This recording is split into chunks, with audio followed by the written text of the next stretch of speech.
விஜயால தாங்க முடியாம பயங்கரமா கத்தி கூப்பிடுறாரு. காவேரி காவேரின்னு. அத பார்த்துட்டு எல்லாருமே காவேரிக்கு உனக்கு எந்த சம்மந்தமும் இல்ல. மரியாதை இங்கேருந்து கிளம்பி போயிடு அப்படின்னு சொல்லிட்டு செமையா திட்டுறாங்க. அவர தடுக்குறாங்க. காவேரிய பார்க்க விடாம. இதனால என்ன பண்ணுன்னு தெரியாம விஜய் தவிக்கிறாரு. காவேரி சொல்லுடி நான் யாருன்னு உனக்கு சொல்லுடி அப்படின்னு சொல்லிட்டு விஜய் எவ்வளோ கெஞ்சி பார்க்குறாரு. காவேரியால எதுவுமே தாங்க முடியாம அழுதுட்டே மட்டும் தான் இருக்காங்க.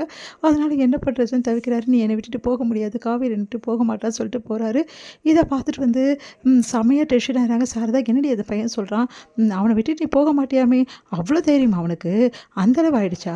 இங்கே பாரு காவேரி, எக்காரனை கொண்டு சொல்கிறேன், அவனை நீ போய் அவன் கூட இருந்த வாழ்ந்த இல்லை இல்லை அவனை தேடி போன அப்புறம் இந்த அம்மாவை நீ பார்க்கவே முடியாது. இந்த உலகத்தில் அப்பாவுக்கு அப்புறம் நான் இந்த உலகத்தில் வாழணும்னு தோணுனதே உங்களுக்காக மட்டும்தான். அது உங்களுக்கே தெரியும். உனக்கு ஒன்றுனா என்னால் இருக்கவே முடியாது, புரியுதா? அதனால் ஒழுங்காக இருக்கிற வேலை பாரு. அந்த பையனை நினச்சிட்டு இருந்து அந்த பையன் சொன்ன மாதிரி அவங்க வீட்டுக்கு நீ போயிட்ட, அதுக்கப்புறம் உன் அம்மா இல்லைன்னு நினச்சிக்கோ.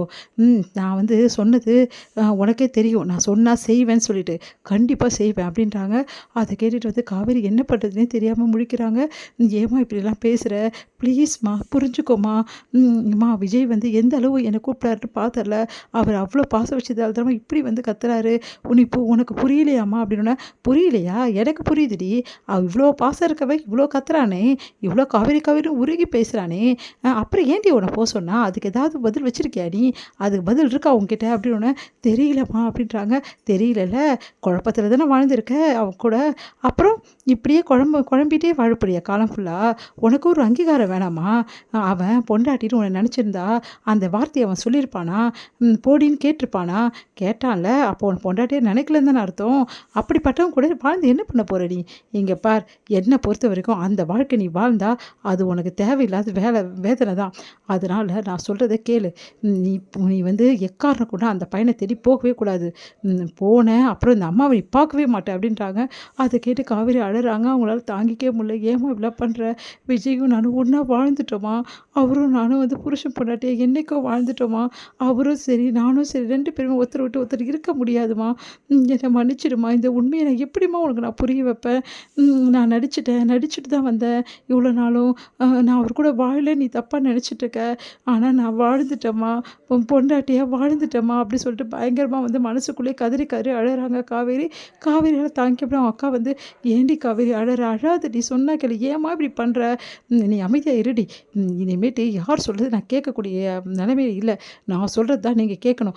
அப்படிக்காண்டி நீங்கள் யாராவது ஏதாவது ஏடாகுடம் பண்ணீங்க, அதுக்கப்புறம் ஏன் நீங்கள் விளைவுகளை நிறைய சந்திப்பீங்க. அப்புறம் இந்த அம்மா இங்கே இருக்கவே மாட்டேன் அப்படி சொல்லிட்டு போகிறாங்க. அதை கேட்டுட்டு ஏன் இந்த அம்மா இப்படி பண்ணுதுன்னு தெரியலையே அப்படி சொல்லிட்டு காவேரி அழாதடி, சொன்னால் கேள்றி அப்படின்றாங்க.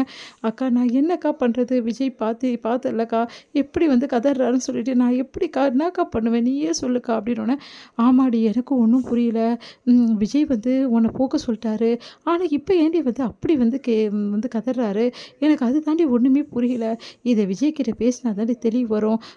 நீ போயிட்டு விஜய்கிட்ட பேசு. நான் போக முடியாதுக்கா, ஏன்னா அம்மா பார்த்தல எப்படி பேசுகிறாங்கன்னு சொல்லிட்டு வேலைக்கே ஆகாது. நான் அங்கே போனேன்னா அம்மா அவ்வளோதான் அப்படின்றாங்க. அதை கேட்டு காவேரி அழாதடியே சொல்லிட்டு சமாதானப்படுத்துகிறாங்க. அதனால் காவேரி கிட்ட சாவி கொடுத்து நீயே உன் வாயால் இதுக்கப்புறம் உங்களுக்கு எனக்கு சம்மந்தம் இல்லைன்னு சொல்லிட்டு கொடுத்துட்டு வா அப்படின்னு சொல்லிட்டு அவங்க அம்மா அனுப்புகிறாங்க சாவியை. அதை கேட்டு காவேரி மனசு அழுதுகிட்டே போகிறாங்க.